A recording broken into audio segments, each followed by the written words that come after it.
No! I say it every day with the people that I'm around. It's not that people are dumb, maybe ignorant. And ignorant means unaware of how things work. We've really realized this in the last 6 months about a lot of things. How about that? I'm not criticizing you. I've just never met anybody like that before. Everybody in my circle likes a little bit of everything, or a lot of everything. But that's the whole idea of diversifying, right? Variety is the spice of life. This is the Rod Pedersen Show. All right. Hello, Canada. Welcome to Hour 2 of the RP Show. It is episode number 309 of Canada's daytime sports talk show. Thanks if you've carried over from Hour 1. Great chat with Alan May, Washington Capitals analyst and Estevan Bruins alum. Now, you see this guy sitting in the bunker here. It's Richie Pilon, head coach and GM of the Weyburn Red Wings. But I got his hockey DB up in front of me. New York hockey alum. And, by the way, PA Raiders. That's where he first came on my radar. But 631 NHL games with the Islanders, Blues, and Rangers. And Richie, I said we got a junior A theme here with Alan May. You never quite bumped heads with him in the dub even, because he played in New West and Brandon, but you would have in the NHL for sure. Yeah, we definitely, Alan and I in the NHL met. I think I actually personally met him in New York one night. We were playing with the Rangers, and we were at the Washington, and we actually rode up the elevator together. That was the very first time we met. But Alan's one of those guys that just he competes hard. He kind of reminds me of the Tuckers. He's not the biggest guy, but he's not afraid to drop the gloves and do what he's got to do for the team. So. Well, he had some great hockey stories and analysis, and we're going to keep it rolling here in Hour 2. But also, if you didn't hear, we got Dakota Shepley of the San Francisco 49ers coming up via video chat later on in Hour 2. And Jordan, let's re-up the quick 6 show topics, by the way, because we'll get to all of these. The Blue Jays are in it to win it. Yesterday, acquiring 2 pitchers and a utility infielder, making a run. As it stands right now, they hold a wild card spot. Point 2, the Raptors play Game 2 against the Celtics this afternoon at 3:30. Huge game for the Raptors, down 1-0 in the series. Point 3, Stanley Cup playoffs last night. The Lightning advance, the Avalanche stay alive, and tonight, Vegas looks to move on. And point 4, speaking of Vegas, Manny Viveros. Did you play with Manny, Rich? Yes, I did. Is the new head coach of the Henderson Silver Knights of the American Hockey League. They announced that yesterday. That's a suburb of Las Vegas. So it's literally Viva Las Vegas. Viva Las Vegas. With Vive. Yeah. And point 5, Vernon Adams has opted out of his contract with the Montreal Alouettes. They're only doing this for an NFL opportunity. Does VA have an NFL shot? We'll see. And point 6, if Randy Ambrosie has an image problem, the commissioner of the CFL, which even I'll admit that he does, even though I'm his biggest fan, how does he go about fixing it? We'll talk about that a little later. Richie, what brings you to the bunker? What brings you to the Queen City? Well, I'm on my way to Weyburn. We're trying to get our ducks in a row here for our. We're calling it an ETC, which is an extended training camp. Yeah. So I'm on my way up there and just trying to get more stuff ready so we can prepare for when the players start showing up. You see that these are comments from the viewers coming up, Rich. Yeah. So okay. Nick McConnell writes in and says, for some reason, I was a big fan of Darius Kasparaitis. You guys were tough on the island. There's going to be a lot of comments come in, right? So are you okay with that? Oh, yeah, you can answer these all? Oh, yeah, for sure. So I launched Hour 1 by saying this, Rich. We're trying to get to the bottom of Junior A, what's going on. And we've had people writing in from all across the country. Manitoba Junior starting October 9th.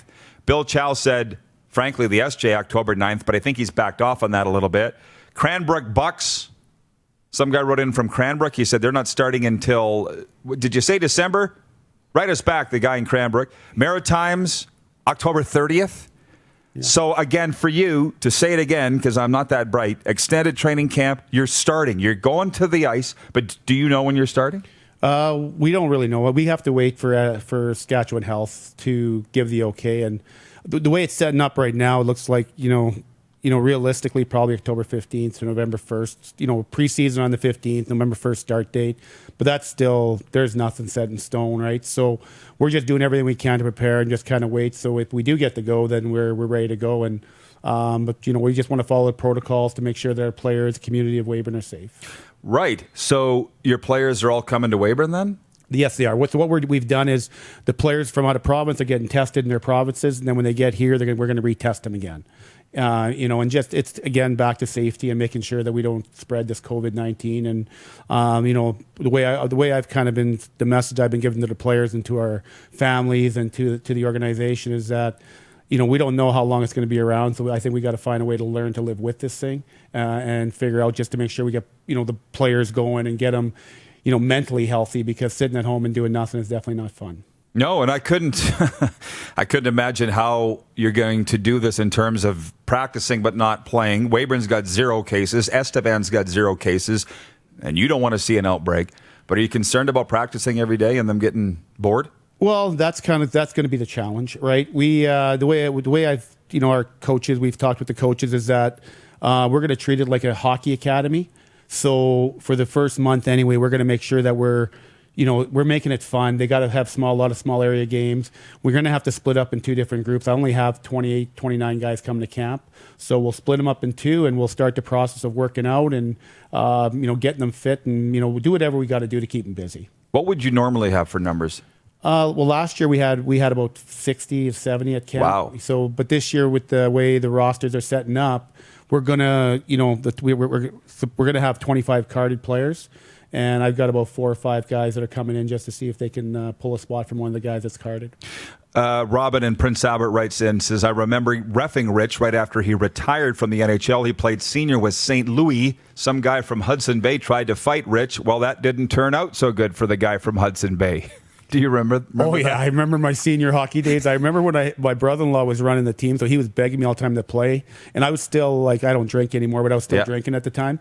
And it was more of a social event. I really didn't want to play that bad, And You thought it was rec. Yeah, it was rec, and it was but you go out there and guys want to challenge you, and it's no matter what, once you step on the ice, especially the way I felt I played, I was always revved right up. Well, to try and dial it down, and you add the scoreboard, and now you got a little bit of humility because if there's players that want to take you down, you're all of a sudden you're full going and not in the best shape. Well, after these games, I was in absolute pain. So when I decided to retire, hang them up, I remember hanging in my jersey and my socks to my brother-in-law. I'm like, I am never playing again. You played 1 game? No, I played actually for 2 seasons. Oh, okay. Off and on, but wasn't really, it wasn't, for me, it was more about the social event than it was about playing. Did you see that documentary TSN ran about the toughest fastball team of all time, and it was the Clarks and Killer, and did you see it? I didn't see it all, but I heard about it. Yeah, so Wendell talked about playing senior, and he goes, for people that don't understand senior in Saskatchewan, you either play or you don't play. It's exactly what you're saying. Yeah, you're playing for it all. Yep. Over not playing. And you put the scoreboard, you want to win. Now they think they got an next NHL in there. Then you add being a bit of, I wasn't a heavyweight in the NHL, but I had to answer the bell. You're tough, yeah. I had to answer the bell because, usually I'm playing with guys, with the top pairing guys. So I was either a top pairing or second pairing on a team. So I'm usually a shutdown guy against the other team's top guys. Well, and my whole thing was, as a player, was to make sure to get under their skin, get them focused more on me instead of winning a hockey game. And then out of respect, when we played, was that when guys wanted to fight you, you didn't have to fight all the time, but sometimes you just had to do it just out of respect for the guy across from you. Mm-hmm. So we got a viewer, Joe Lazito, watching on Long Island, which, by the way, Altus Cable carries Game Plus TV in New York and 20 other states. Joe's watching on Facebook, however, and he says Richie is second all-time in Isles penalty minutes with 1,525, sixth in fighting majors with 69, and number 1 in driving Eric Lindros crazy. That's Joe watching in Long Island right now, Rich. Yeah. So that's hi, Joe. I actually did a podcast with him. Really good guy. He is the best, and he loves our show. Yeah, because we talk about the things that you're not getting, frankly, really on TSN or Sportsnet. You're definitely not getting in America. But I didn't realize this Lindros thing. Oh, yeah. Was that your job? Yeah, you know what? Eric and I were. It started, and the rivalry was. That's what fans want to see. But we absolutely, I can honestly say, I've never met Eric, but playing against him, I know when we were playing Philly, I think of Philly. I don't think of Philly. I think of Eric. That's an automatic because we went at each other pretty hard, and he wasn't a small man. It's huge. And I look at some of the stuff that him and I did to each other. It was pure out just hate and dirty. So, which we were doing whatever we could for our teams. Do you think you could have lasted in the bubble for what it is? Let's say 100 days. If you were playing with the Islanders now, how would you have dealt with it? Oh, you know what? I look at the guys in the bubble. I've talked to a few guys, and they're saying it's not a lot of fun because it's basically, I remember telling a friend of mine that they're like in jail. And he goes, yeah, but it's a pretty nice jail. And I'm like, yeah, you're right. But it's still mentally no rights. You got mentally draining. I don't know how I would have. I think, you got to put yourself in that mindset that you're, instead of focusing on what's around you and where you are, the ultimate goal for the guys playing right now is to win the Stanley Cup. So that would be one thing you'd really have to focus on and focus on your games. But really in playoffs, I remember with the Islanders, and we didn't make the playoffs a lot, but when we hit the playoff time, we were away from our families. We slept the nights before. We never stayed at home. We always lived in a hotel because they wanted you rested. They didn't want you around your kids being tired. They were trying to get the best version of you. And so really the bubble, as bad as it is, it's probably not a bad place. And that was 30 years ago. Yeah. It's probably only gotten worse that way, right? Since, I would think. Well, the whole game is, now the way it's set up. And, I went to some dressing rooms, and a friend of mine that is a Cameco, Tim Gitzel, and I, we had this thing where we took our kids to every NHL team. So guys that I knew that I would make phone calls on, and favors really is what I was asking, we'd go to a game and take our sons, and then we'd get to go meet the players down below after. And I remember going into Vancouver's dressing room, and I was like, holy man, it was unbelievable to see how treated they are now. That's ridiculous. It's unbelievable. Like, I just looked around. First of all, I always had to watch my weight when I played. And I go, I can't imagine if I had all this food around me 24/7. I'd have been a blimp, Never Hungry League. The Never Hungry League, man. It's just like baseball, everything. But what they're doing is because, back in our day, we'd, after practice, we'd go for beers, hang out, as a couple guys. Well, now in today's game, everybody just kind of supposedly goes their own way. So the reason for the food and everything else after practice or pregame meals at the rink, it's just to get the guys to kind of, Wow, I didn't know that. Yeah, I think it's just to get the guys. Well, it is. It's to get the guys to stay together because nobody really goes for beers anymore, or not a lot of guys do, right? Yeah. And it's got to because of social media and everything else, they got to be careful. And it's like anything now. You get seen doing the wrong thing. It doesn't take long.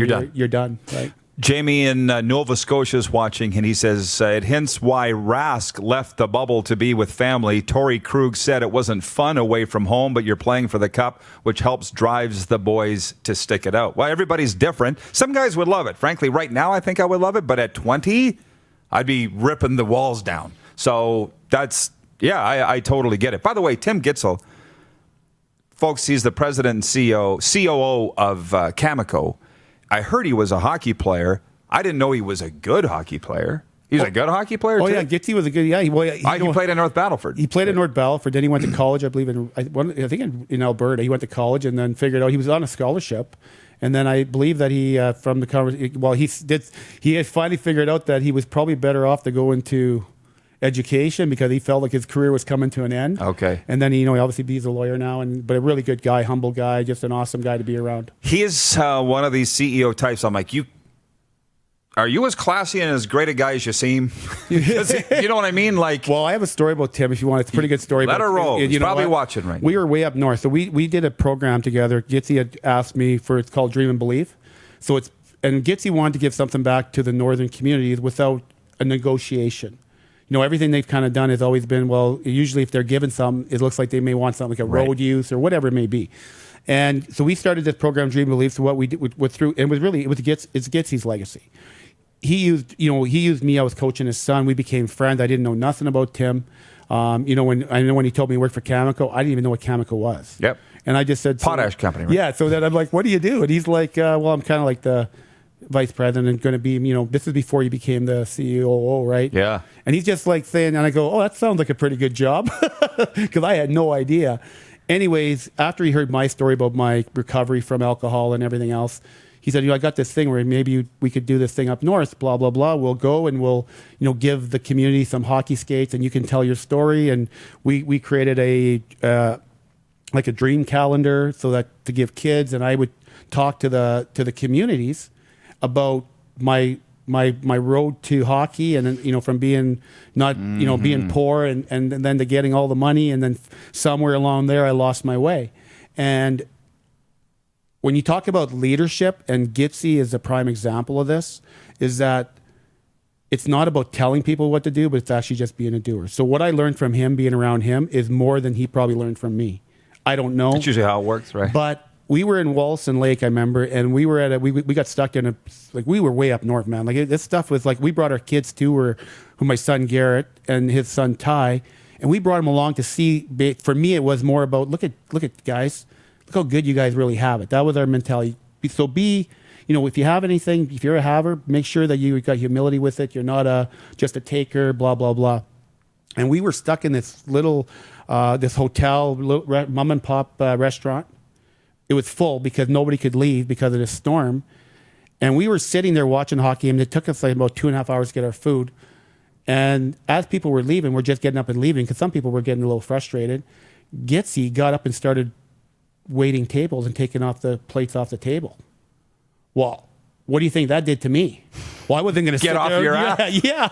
I wasn't going to sit there and watch him. So I just got up and I tell this story all the time because once you meet Tim, just like you said, he's just a good guy. And you would never know what he has because of just the way he acts. He's just a pure CEO or COO of Cameco. And I'll just tell you, I've done a few events that he's been at, and he's come up and stuck his hand out. This wouldn't surprise you. Yeah. Rod, forget about the Rough Riders. I just want to thank you for everything you've done for the people of Saskatchewan. People don't normally do that, Rich. They don't, eh? You know what I mean? He's just, wow, yeah, thanks, Tim. Yeah, it's just a nice thing to say. Yeah, and he absolutely loves the game. He loves people. I look at his job, and when he took over and everything gets tanked, and him and I had a lot. We became good friends. We haven't been in contact lately as much. We owned a racehorse together for a little bit, and that was like a tanker. So, but where was that horse? He was in Saskatoon here, and we just we did it because. Once you get, like I find that once as a hockey dad, once you leave the hockey world and go into the rink every day, you that's your family to some degree. Those families every year of course. And Gitsy and I were trying to stay in touch. This, he's so busy, he never got to watch the horse run, which is then why be in it. So, even myself, I always tell Tim, we got to do a better effort to try and go for lunch once every, whatever it is, months, maybe every 2 months, whatever it may be. Yeah. Well, speaking of, and I'm going to get back to hockey but you mentioned the racehorse. That's why I asked. What day is it today, Rich? I don't know. Tuesday. Yeah, they're all the same, right? Yeah. Thank you. Tuesday. Dark Horse is Woodbine Entertainment's new easy-to-use betting app that brings the excitement of live stream horse races right to you. Its AI-powered insights and strategies help you make smarter bets straight out of the gate. Now you have the opportunity to bet on the 161st running of the $1 million Queen's Plate taking place September 12th, 2020. We're into September, guys. Get $30 to start betting when you sign up today using promo code DHROD. Download the app for free at playdarkhorse.com, available for Android and Apple devices. So thanks for the reminder, by the way. Woodbine Racetrack in Toronto partnering with us to promote the Queen's Plate and also the Dark Horse app. Now, we're going to go to the bottom of the hour clock. That's what we'll do, and then we'll let Rich get on his way, and we'll bring in Dakota from 49ers camp. But you mentioned Tortorella. You said he's driving the NHL nuts. That's because he's being a jerk at news conferences, you mean, or what makes you say that? Well, I think he's, I think, John, he's a personality. He's a no BS kind of guy. He's black and white. And, in today's world we live in, there's a lot of, you've got to be politically correct. And he's not afraid. Doesn't matter. He's going to back his team. We've seen it when he went in the dressing room, when he went after the other coaches or players. Yep. He is intense. And, if you know John, and I had him with the Rangers, he part of a coaching staff, but he was part of that staff, but he was also doing his own thing. And he is dialed in all the time. And we see that just by the way he coaches. He gets in your face. He doesn't care. But you liked him? I really liked him. Yeah, I really liked him. Like when I was with the Rangers, I liked it there. And then when Sather came in, well, that was a different story because him and I just right from the start, we just balked heads. I remember that he called me on July 2nd, and I had a decent year. Neil Smith with the GM in with the Rangers, and Glenn called me up, and it's been July 1st. So July 1st in Canada is a big day. All the way back from my hometown of St. Louis, Saskatchewan. We were at a rodeo. We were whooping it up and. all the way home talking to, just saying to my wife, I'm like, I don't know if I'm going to ride the bike when I get back. I think I'm just going to go to the races and chill out today. And I get home and all of a sudden the phone rings and it's, I was on the phone, star 69 with Glenn Sather. I call him back and the lady's like, and I'm, honestly, I was hungover, got the raspy voice. And I'm like, I star 69 the number and this lady gets on the phone and I said, you just called her? She's like, no. And I'm like, well, I'm sure you did. And she goes, well, just hold. Who is this? I said, what's Richie Pilon? And she goes, oh, just hold on. All I hear is Glenn. Well, now I panic. I could tell Jackie, get me some water because now I'm sitting up straighter. And his first 2 words on the phone were, Rich. I'm like, hey, Glenn, how you doing? He's like, well, we got a problem. I'm like, oh, yeah, what's that? He goes, well, I think you're fat and I think you're overpaid. And that's how he started it. That's how he started it. And I go, I kind of chuckle. He goes, you think it's funny? I'm like, actually, no. And he goes, well, I've been looking at your my weight, whatever, my salary. He goes, this is where you are in our pay scale. He goes, you're not worth that. So we basically got in it about my weight, for one. And I left the conversation that I negotiated 215 pounds. But if I showed up to camp at 214, he was going to send me to the minors and he was going to end my career for me. That was Glenn Sather. That was how and the way Mark, playing under Mark Messier too, and the way Mark is, Mark just says that Glenn's one of those guys that he goes down the roster and he finds the whipping boy. And he goes, he went down our roster and you got Messier, Nedved, Leachy. Then you got Rich in the middle. Who are you going to pick? Yeah. Yeah, well, Richie's an easy target. I showed up. This is kind of funny. I showed up to the camp and I got in phenomenal shape, but there was a whole history to getting to that shape because I was actually way overweight. I was actually, on July 3rd, I was 245 pounds. A long ways to go. By August 9th, I was 202. And I talked to a friend. Well, not. Did you have help? Oh, yeah, well, the guy I work at, I was more worried about Charles Poliquin, who just passed on, because he had taken me on from Brad McCrimmon, and he basically extended my career 5 or 6 years. Took care of my body. He's Gary Roberts would be an arm's length away from Charles. He learned from Charles. Okay. And Charles trained everybody. And when I got to the Rangers and this happened, Glenn just wanted me gone, period. And I remember, I got some great stories with that. I show up at camp, and when I was at the Islanders, I always played, even my teammates, as hard as I played anybody else. And I learned that from Al Arbor. Al says the only way you make guys better is treating them like they're another guy. And that's how you push them. So the guys like Ray Ferraro, I used to sleuth with. Al would come by. They always thought I didn't like Ray. I liked Ray. But Al would come by me and whisper in my ear, be like, we'd be on a little bit of a winning streak, and he'd be like, you got to wake him up. So I'd go and I'd sleuth Show him no respect. I'd sleuth with him or something. Now he's competing and he's pissed off. Well, that's what Al wanted. So I learned that in my career as I went on. If I saw certain guys kind of riding the coat, being a little bit, you got to have some swagger, but just not working hard enough, then I would, take it, go on them, right? And you didn't mind, let me guess. No, I didn't mind. And you know what? I remember Peter Nedved, back to Glenn, he put me in a yellow jersey. And so I'm at camp and I'm like, everybody's in, the D are all in red, Rich is in yellow. So I'm really pissed off. And I'm in good shape. I come to camp in one of my best shapes I've ever been in. So, as much as I didn't like Glenn, he actually gave me a big wake-up call. And Peter, we're doing a one-on-one, and there's this normal one-on-one where you leave the red line, you go around the dot, and you go backwards. Well, guys that are fast, I always used to get peed off, why do they cheat? And Nedved, and they take off with their head down, so I didn't go back. I just went straight, and I absolutely annihilated Peter Nedved with his head down. Well, now Glenn, this is training camp. The big star. Yeah. Now Glenn is yelling from the stands, kick him off the ice. And I wouldn't leave the ice. It was just like romper room almost. Ronnie Lowe's Rich, you got to go off the ice. I'm like, what for what? Hitting him? He's kicking me off the ice for hitting him. I said, he cheats on every effing drill. I said, I'm not going off the ice. So long story short. How long did you last after this? Well, I signed with St. Louis. So with the Rangers, I was done. That was my last year with them, and I was done. But I played another 2 years with St. Louis. But and I was, You lasted how long with Sather? That whole year. Really? I did, yeah. And he used to have Teddy Green, used to come and basically smell me in the mornings. Honestly, that's what it was. And I'd be like, holy Christ, Teddy's always coming to talk to me, but he doesn't probably really like me. He's just trying to get a whiff. And I never did. I remember being like, I was like under house arrest, but I was not going to let him win. And, at the end, I respect Glenn. You have to, just because of his resume and everything else. Oh, yeah. And a lot of guys didn't like him. I don't mind being challenged, and that's what it was. And he really extended your career, as you said. Extended my career. So yeah. I got no hard qualms about it. Rich, look, we're going to be bumping into each other a lot on the hockey trail, so I'll let you go. Dakota's logged in from San Francisco, so this went by like that, huh? It did, yeah. It was awesome. It was nice to have me. Okay, I appreciate it. Keep in touch.